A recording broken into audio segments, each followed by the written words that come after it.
Today we're diving into the wonderful world of the Disney designer Mary Blair. Her artwork has such an unmistakable charm with bold colours and playful shapes and a sense of pure imagination that feels both childlike and wonderfully sophisticated at the same time. Her worlds are full of joy, sweeping landscapes made of circles and triangles and characters with bright cheeks and wide eyes, and colour palettes that are just amazing and that seem to dance together in a way that few artists would even dare to do. Welcome to Doodle Club with me, Cate Field. I share art tutorials every Monday and Friday and a little Wednesday wandering, a little podcast in the middle of the week. I am delighted that you are here. You are so welcome. Today, I'm going to show you some simple ideas that you can try in your sketchbook using any materials that you have to hand. These little exercises are perfect for loosening up, playing with a bit of colour, and rediscovering the pleasure of imaginative mark making and that kind of thing. As always, you are very welcome to adapt each idea into your own style. So gather your pens, your pencils, your paints, or your collage papers, whatever feels inviting to you. And let's begin.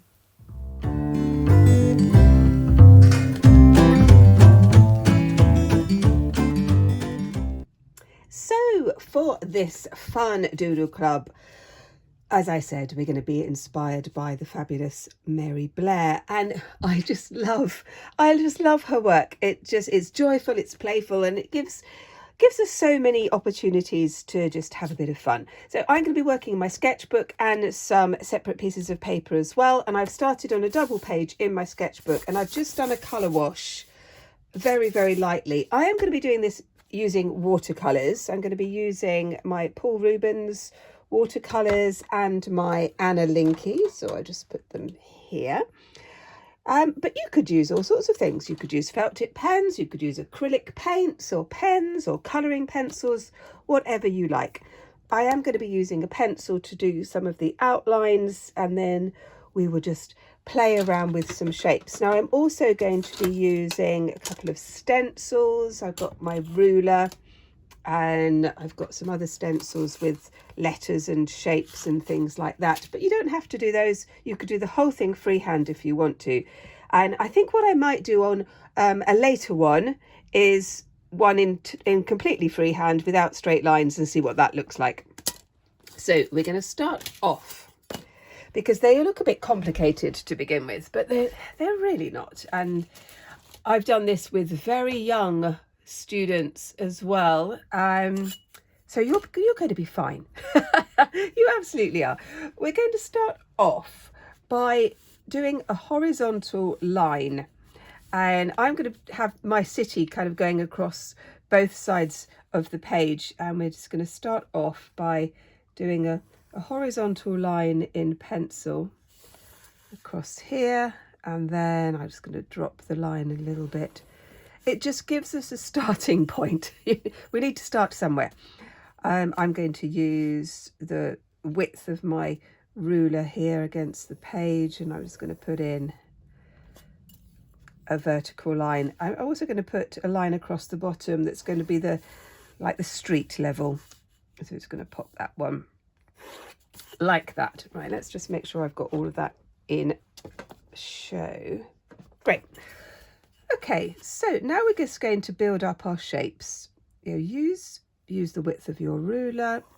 Use your pencil quite lightly, because then if you do want to change some of the shapes or that kind of thing, then the pencil line's not going to get in the way. And then what we're going to do is just sort of build up some buildings. And what I really like about this is that we can just take a very simple shape.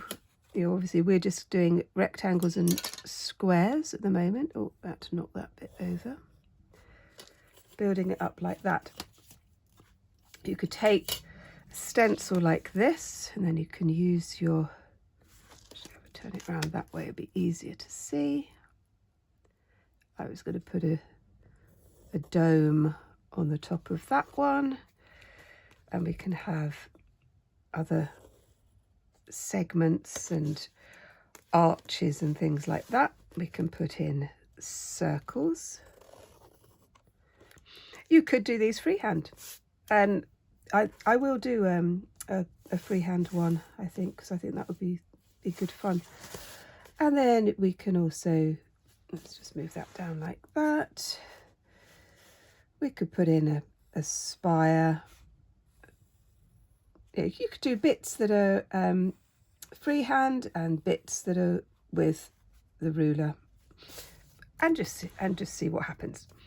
So I'm going to do a few of these, as you can see, just sort of building up things like that.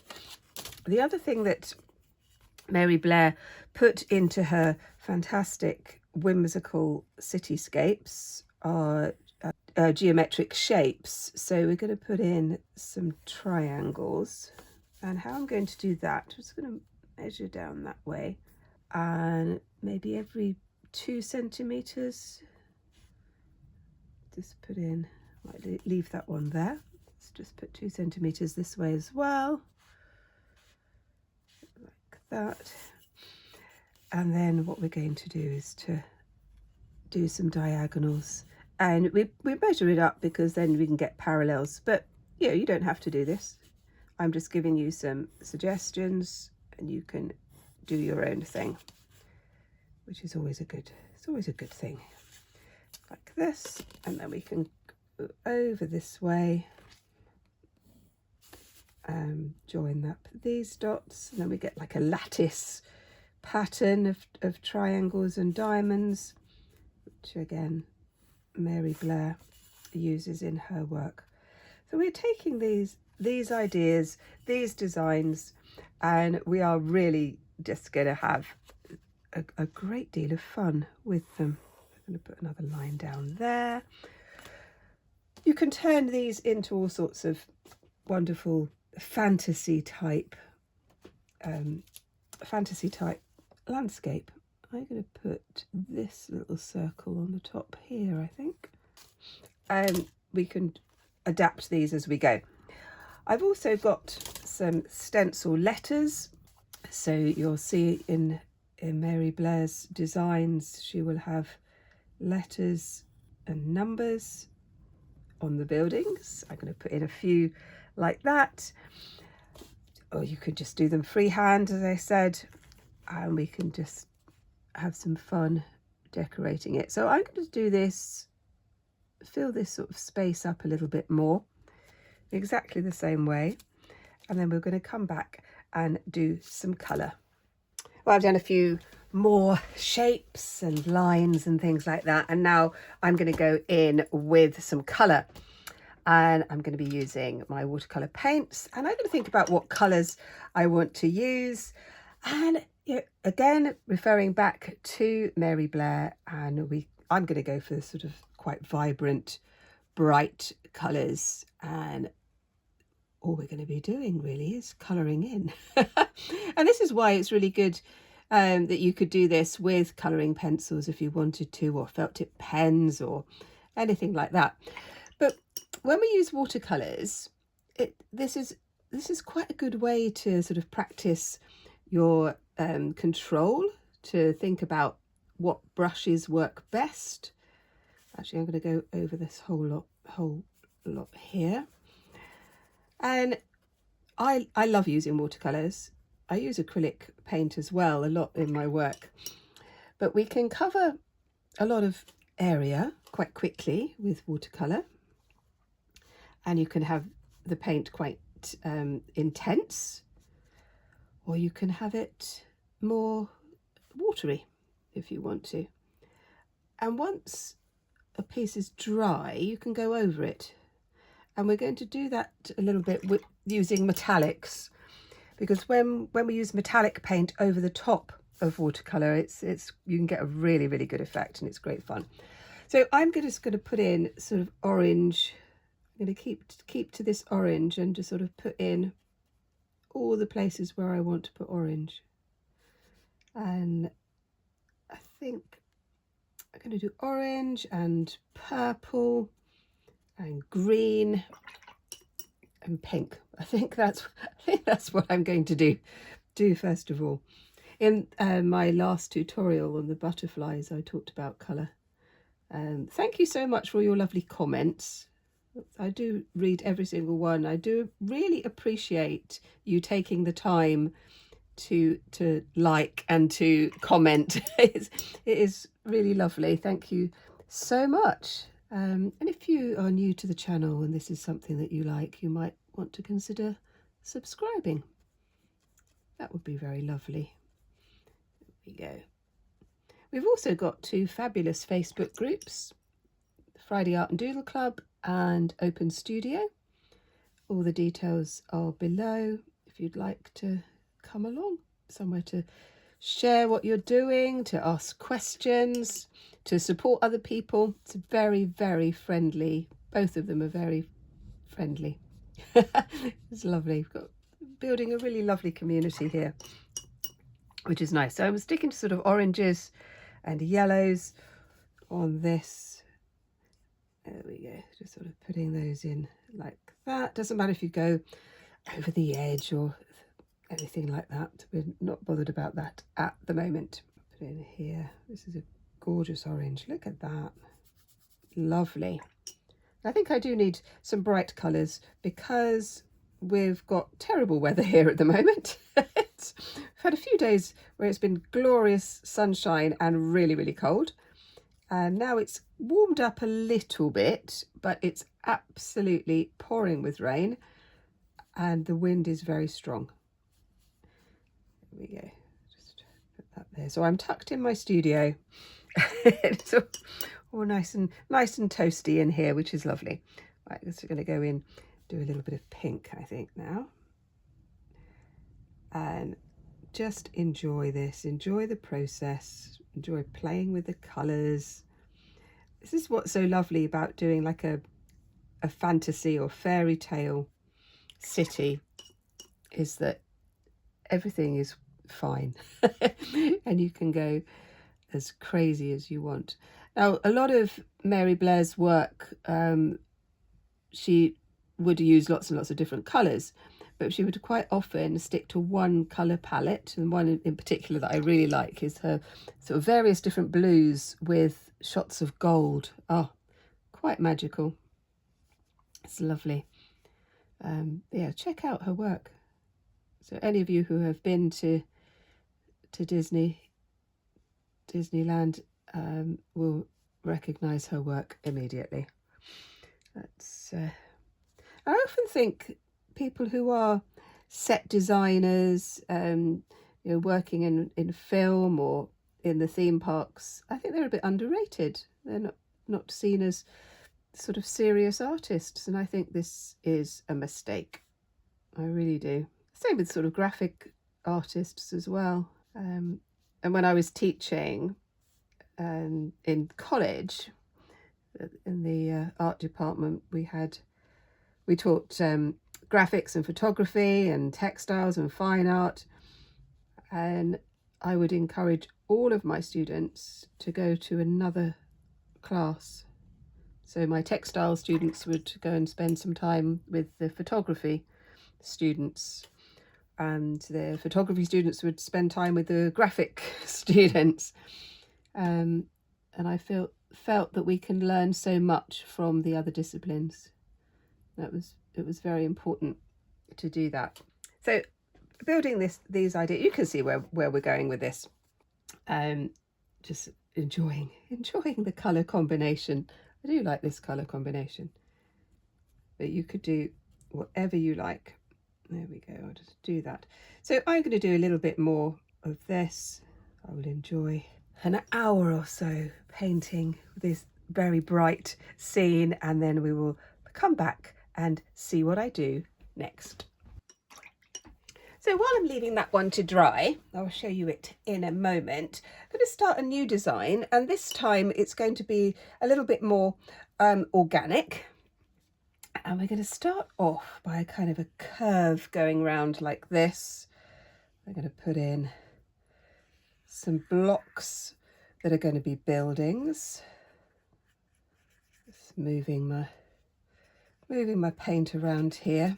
this is one of the lovely things about watercolour paint, is that you can create these lovely, lovely splodgy patterns. I really like them. And we're going to let the paint move about. I'm going to be adding sort of other shapes as well, but these are going to be all freehand, so it'll just give a different sort of energy to this design. I'm going to put those in like this, and say it doesn't matter if it if the paint moves about and we get colours blending in with others. That is all part of the joy of this one. For this, you do need to have paper that's fairly thick, because we're going to make it quite wet. Just going to put that in there. I'm going to be a little bit careful as the green goes to the purple, like that. And then we're just going to enjoy putting different colours onto the page. So these blocks like this. And again, like I said, you don't have to use watercolours. You could use colouring pencils, you could use felt tip pens, crayons, anything like that really. Now I'm going to come round the corner and again here. Just going to put in here. I think I'm going to need to clean my water. That is looking a bit grubby actually. This is what one of the things I say to my students all the time: make sure you clean your water, and I'm ignoring my own advice. So I need to do that, because that's not very good, is it? Not very good at all. Let's just put in another colour here. Let's say just building up. We're going to put in some details a little bit later. Another bit down here. The idea is that this is like a road going round. that kind of thing, like that. Let's have another one down here, blocking out some of these. I think that will work quite well. Actually, I think that needs to be blue. Let's change that one to blue, or lilac-y blue. You can always go over the shapes and the colours afterwards. It's again one of those lovely things about playing, trying out different things. So you might be thinking, well, what could you do with these? Well, one of my students last week when we were doing this decided that he would turn the whole thing into a kind of a Bethlehem scene. So that was really lovely, and he's going to use those for Christmas cards, so that would be really nice. So you could do something like that. So I'm just going to carry on with this one. Let's do another block on top of this orange. Put in that. Working very, very quickly. You don't have to spend a lot of time doing this to get some really interesting effects, as I think that you are probably beginning to see. Let's just put a triangle on the top of that one. So we're turning that into another building. And what I'm going to do is, when this is dry, is to put in some details. So windows and little turrets and other decorations, just to give you an idea of some of the things that you could do. And you could use these in your journals as well. You could do these really small and cut them out and use them as elements, or you could use them to develop into a larger painting. No, that would be very exciting. Let's have a bit more green. Where's that green? I love this green. It's just, oh, beautiful. Look at that. Look at that. Leave it there. Doesn't matter if it blends into the blue. That's going to work really well. So I'm going to leave that one now to dry. We're going to come back to the first one and see how far I've got. Well, I put in a few more colours. I've gone over some of them as well to make them a little bit more intense. And what I'm going to do now is I'm going to use a fine liner pen, and we're going to go over some of these lines. I'm not going to do all of them, but I just want you to see the effect. Now, I could use a ruler here. I'm just going to do these freehand. So I do like the kind of combination of using a ruler and that kind of thing, and these circles, and then doing a little bit freehand as well. But obviously you do whatever you want. So I'm just going to go around some of these edges, some of these lines, and we can put some more patterns onto the buildings, add bits to it as we go. So I'm just going to do a few of these. I think it starts to sort of lift it up a little bit. We can do some touching up with the paint as well, if we feel that we need to do that. Quite like putting these little quirky signs. I might do a few more of those. Perhaps with an acrylic marker. You know, do an acrylic pen, different colours, you could do that as well. Let's put that in there. But you can see how this is coming together. It's around there.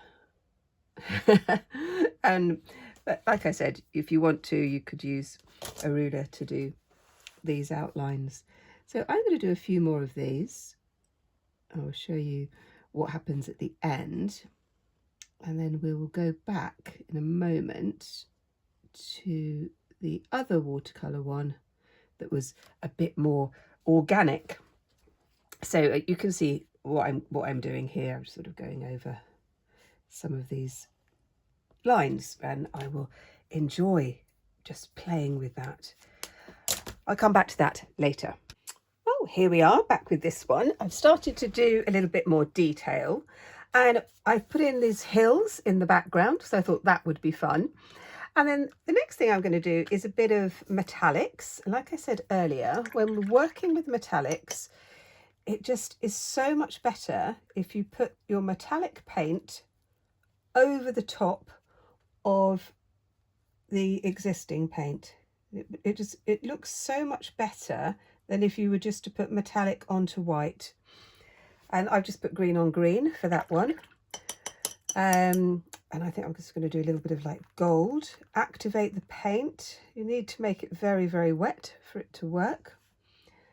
I'm going to put a little bit of gold across the top of that yellow. See that sort of shimmer here? It's just kind of adds a little bit of something.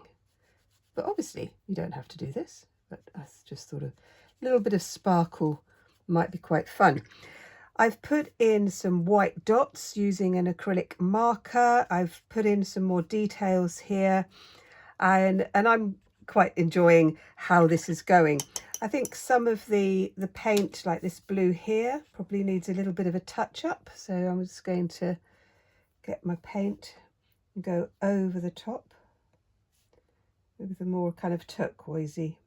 I think that blue was just a little bit too wishy-washy. It's not quite what I wanted.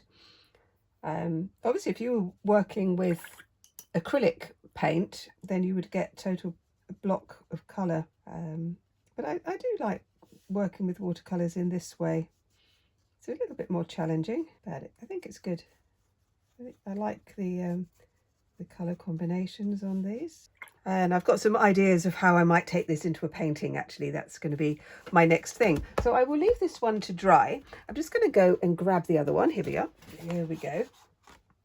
So I've started to put some more details with this one, with the street going round the outside. And I've put in some gold on this one as well. Let's just move that one out of the way. That blue bit does need to dry, doesn't it? Otherwise, I'm going to get in a right old mess. So let's bring that there. I'm just using a acrylic pen, gold pen, and you can just put your different shapes on the top of it. So I'm just going to do like an arch, colour that bit in, and I just, oh, here we go, a few little details. Similar to some of the little doors in Mary Blair's designs, but I'm now beginning to really kind of build up my own shapes, my own ideas of what I want in this design, and that's the lovely thing. We will take an idea and be inspired by it, and then we do our own thing. I really do encourage you to do that, because it's just fun. It's just such good fun. I'm going to go over that with the black, just sort of highlight that a bit more. Can do some more lines as we kind of start to play around with the shapes a bit more. So these are kind of slightly more curved to give this idea of a tower going up. I can put in some more windows, some more doors, yeah, all of that kind of thing. Let's just do this a little bit up here. Just a little bit of paint on that one. Let's do some windows. You can see how that's coming along. And I really love the colours. And at the top, I decided it would be like a midnight blue sky. And I'm now thinking of other things that I can do with this. And then coming back to my students' idea of turning these into cards. I think that could be really fun as well. So I just wanted to show you one other that I have been playing with. And then we will just finish off and see what we've done. So this was my first initial sketch, and I thought I would show you because I was trying out things and I like some of them and other things I don't like so much. And this is the exciting thing about working in this way, because we can find out about the sort of things that we do like and things that we don't like. Now I am actually going to cut this up. I'm going to have these in two separate pieces, because I'm going to do different things with them. And these are going to go into my journal. And this is where I think that we can take an idea and just have so much fun with it. So I am just going to finish off a couple more bits, and then we will finish, and I will show you what I've done right at the end. So I've come back to this one just to show you I've done a few more little bits and pieces on it, which is quite fun, I think.